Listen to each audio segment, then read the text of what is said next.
Ladies and gentlemen, our first guest tonight has the best job in show business. This fall, he will star as the new James Bond in the motion picture GoldenEye. I had that when I was a kid. Do you have that? GoldenEye. It's like conjunctivitis Can't get rid or of it. something. Hard to get rid of. You get some drops, Antibiotics, and it goes right away. That's right. Sure. Ladies and gentlemen, please do us a favor. Welcome now, Agent 007, Pierce Brosnan.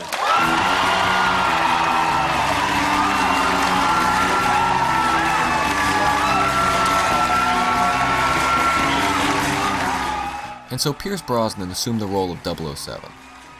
The announcement of him getting the role was pretty much universally greeted with enthusiasm. He was practically everyone's choice to be Bond, and along with the bizarre events surrounding his initial casting and it falling apart back in 1986, Brosnan finally getting the role seemed long overdue. I was in the disappointed minority when it came out Dalton wasn't returning.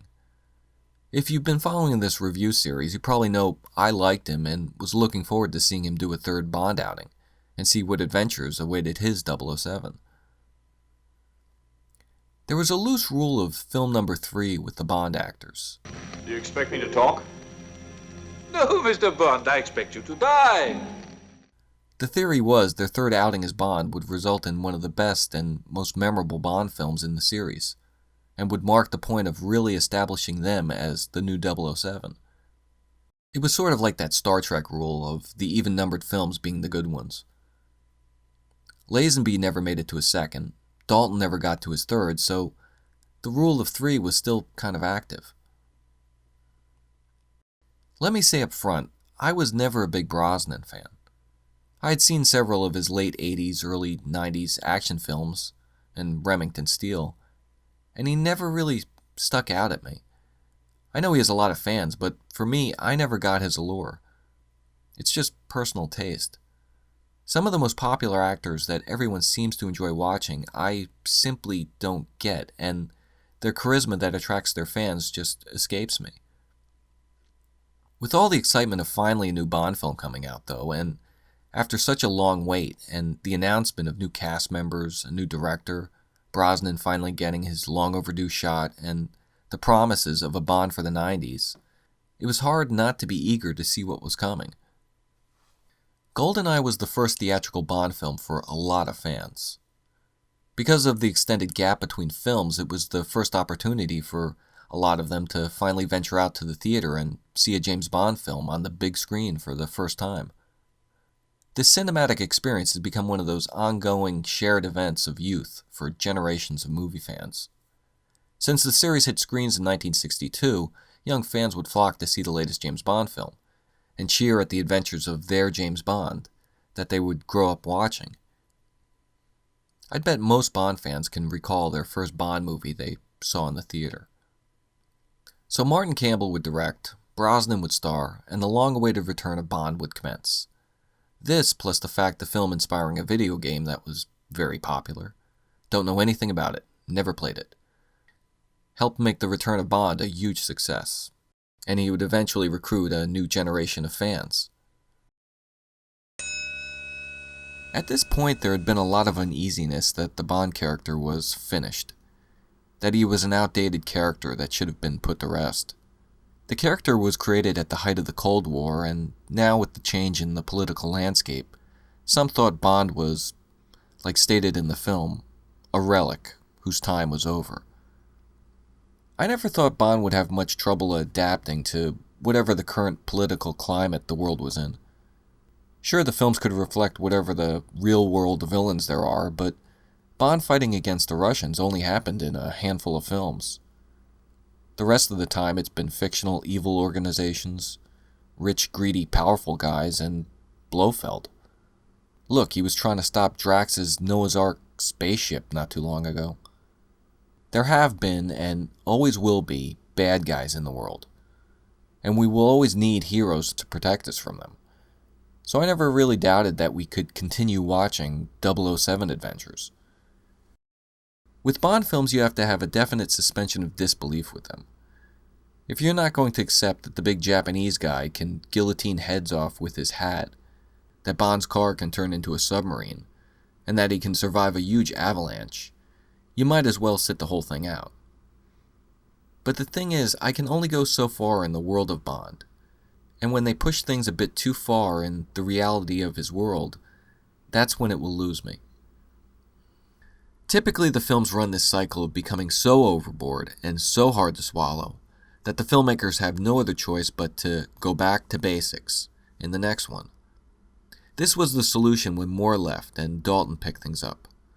While Moore was this fantastical character in over-the-top situations with large doses of humor, Dalton stripped all that away and went back to the original idea of Fleming's, of a more reality-based kind of spy.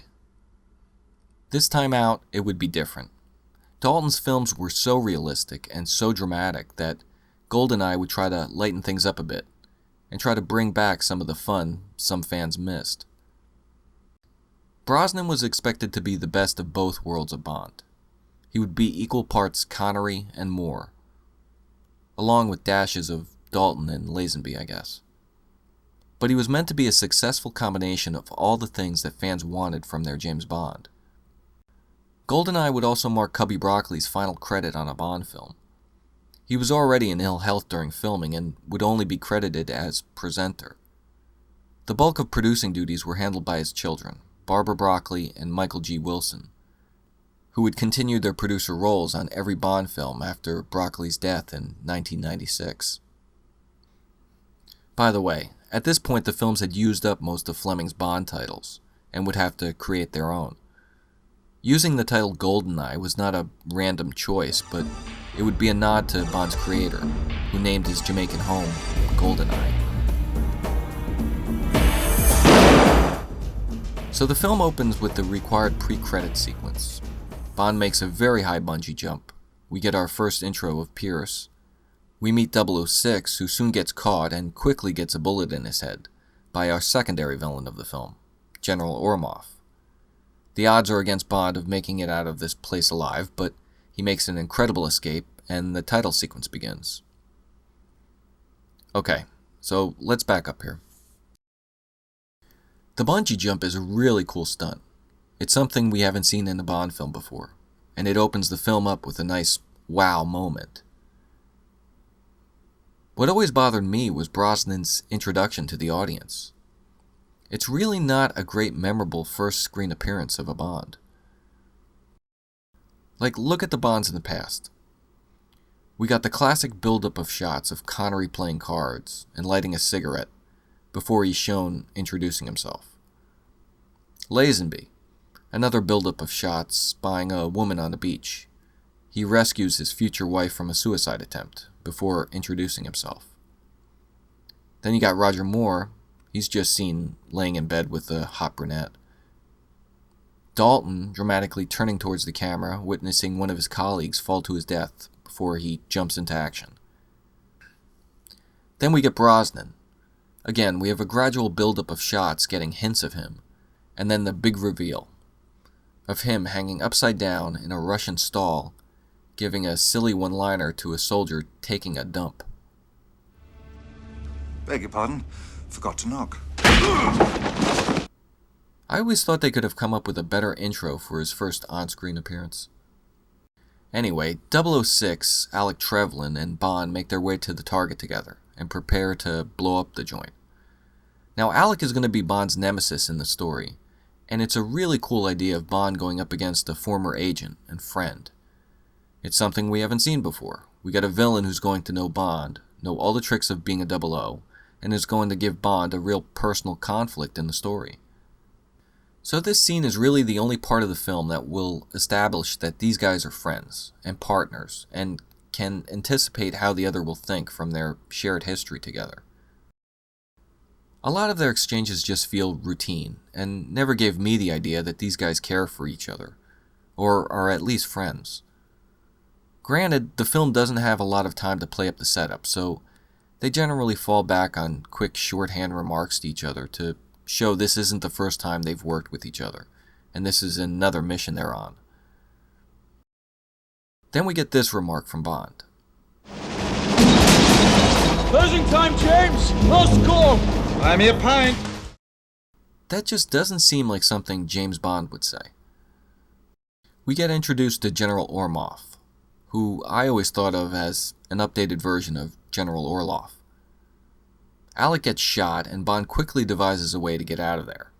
It's a really good scene. It has some humor and some real excitement to it, seeing all those barrels fly at the bad guys.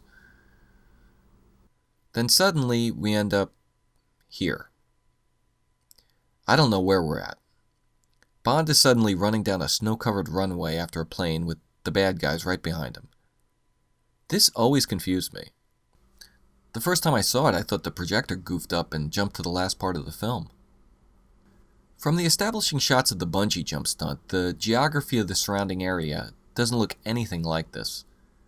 Nothing resembles this from the opening shots of the film. I know Bond jumped on that conveyor belt to escape, but how far did this thing take him? Was he riding on this thing for miles before he ended up here? I never got it. I'm guessing the radical change of scenery probably just looked cooler for the finale of the opening. The filmmakers probably thought, yeah, Bond is running around and the snow is kicking up, and it'll just look cool. It might not match the dam we found for the bungee jump, but hopefully no one will notice. So then we get the climactic escape of Bond riding the motorcycle off the cliff and skydiving after the airplane. This would have been a really cool stunt, probably one of the best in the series. Too bad they decided to add this terrible looking blue screen shot of Brosnan falling alongside the plane. I remember in the theater the audience laughing at this. The one thing about the great stunts in the earlier Bond films were they were done for real. There was a real guy driving the car or falling out of the plane. Of course, you know it's not really Connery or Moore or whoever, and even if they had some hokey effect of inserting the actor into it, you could at least always appreciate the physical stunt itself. And that's what audiences will be rewatching and be wowed by years later. Like the bungee jump leap, that's the stunt from GoldenEye that's going to hold up. I think if they had tried to do this stunt 15, 20 years earlier, the filmmakers would have had to try to sell the idea in a different way. Maybe filming it differently or something. It's like the less tools you have at your disposal, the more creative it forces you to be. And while I can appreciate the fact that the film is trying to convince you Brosnan is actually falling after the plane, it doesn't sell it at all, and as a result, at least for me, it just makes the whole thing look pretty ridiculous and is not a great capper to the opening. It's really dangerous to overthink things too much in a Bond movie, but I can't help myself whenever I rewatch this opening. I always assumed Alec had staged his death from Orloff in front of Bond, so Bond would return to MI6 and confirm to them that he was indeed dead. But the more I think about it, the less sense it makes. It seems like an overly complicated way to fake his death. He meets up with Bond, shoots some of Orloff's men, shoots more of his men. Orloff shoots him with a blank. Maybe he puts real bullets back in his gun off camera. And they hope that Bond will be able to escape while avoiding all of Orloff's bad guys who are shooting at him. I guess beforehand, Orloff didn't tell them to just let this guy go. What would they have done if Bond was inadvertently killed? Would Alec just have gotten up and said, "Bummer, that plan didn't work"? Why wouldn't Alec just kill Bond right when he sees him? They both would never return to MI6, and MI6 would assume that they were both killed on their mission. Or was the whole faking the death idea just agreed on when Alec got caught by Orloff? Or could it have been that Alec really got shot by Orloff? Then why does Orloff order his men to stop shooting at Bond? On your fire! Wait! I don't know. The pre-credits used to be a lot less complicated.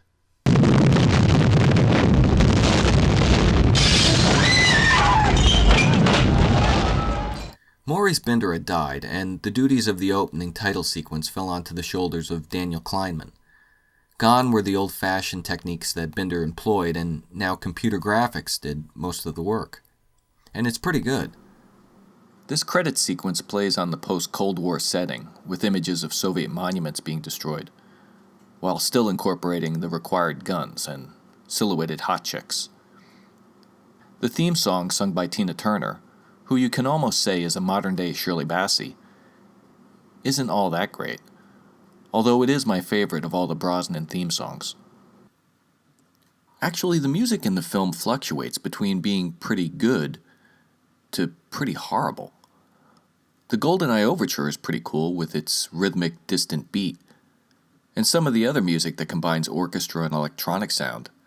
It's a nice updating of the Bond music. But then there's music that's really... well, I'll get to it. I guess I'm just old-fashioned and miss the John Barry tunes. We move forward 9 years later and see the return of the Aston Martin. I always thought the choice of years we skipped was somewhat ironic in the context of the history of the films. We are now in 1995. 9 years earlier, the Bungie pre-credit sequence took place. So that would make it 1986. About the same time Roger Moore had left the role and Timothy Dalton became the new Bond. It's kind of strange. If you were really cynical, you would say the filmmakers were consciously skipping over the Dalton phase completely for audiences. If you were cynical. The film doesn't waste time to get started on the promised deeper examination of Bond, dropping us in the middle of him being evaluated. James, stop this! Stop it! We meet one of the best femme fatales in the series, Xenia Onatopp, played by Famke Janssen. She's hot, smart, strong, and is a real threat. Her gimmick of squeezing guys to death between her legs and the pleasure she gets from killing is a lot of fun. And she's got the sexy-sounding name, too. Onatopp? Onatopp. I wish the film used more of Xenia, actually. The race between her Ferrari and Bond's Aston Martin uses one of the worst pieces of music in it, though.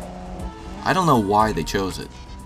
This song might be appropriate for something, but not for a James Bond film.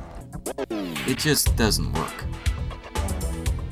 Brosnan immediately does a costume change for the casino scene, and we finally see him in his Bond tux. The tux and Bond go hand in hand, and all the past Bonds could fill out their tuxes pretty good. But maybe it's because of his slight build or something, but Brosnan always looked more like a waiter than 007 to me. He doesn't really have a very commanding presence. Not to pick on the guy, but I just think he looks like a lightweight compared to past Bonds. Brosnan might have been everyone's perfect choice for the part, but he's so seemingly perfect he becomes bland. His performance of Bond isn't really that exciting. He obviously was eager to finally be given the role, but he looks like he's just trying way too hard to hit all the marks Bond fans expected. It's like he's trying to act cool and tough and witty, and it all feels very forced and just going through the motions of it all. Past Bond actors would bring something new to their interpretation of the character. Here, Brosnan just seems like a safe, crowd-pleasing Bond. It also doesn't help that he's not given that much to play other than to be James Bond. He does this sighing thing and pursing his lips together after a lot of his dialogue, too. Which, after I first noticed this quirk, it just started to become a distraction. The other big part in the film is, of course, the Bond girl. This time a Russian computer programmer, Natalia, played by Izabella Scorupco, who I think is one of the best Bond girls in a long time. Everyone knows the dilemma of Bond getting a leading lady whose sole purpose in the film is just to look good. They're not as much characters as they are decorative devices that need saving. Gradually, the politically correct line of thinking had to fix this, and Bond's leading ladies had to become more capable and intelligent, and who had more of a purpose in the film besides her bikini scene. I'm looking for Dr. Goodhead. You just found her. A woman? The easiest way to do this was to give her an important position of power and make her seemingly an equal to Bond. So say she's another secret agent, or a scientist, or a state geologist. That's incredibly dangerous. We're expected to think that she's smart. But this doesn't necessarily work if there's still a screaming, clumsy damsel in distress and just becomes a lovely ball and chain that Bond carries throughout the film. But the character of Natalia is none of that. She doesn't have any big, fancy job, but through the course of the film, she proves she's an extremely capable character. Sure, she needs saving from time to time, but she doesn't really need Bond as much as past Bond girls did. She survives the office attack, she has a tough attitude when pushed, and her talents don't just stop at her job title of being a computer programmer. But we see it in other ways, like how she cons her way in and out of situations. She also has a nice sense of humor, and she's really hot. I definitely think she's the best leading lady of the Brosnan Age.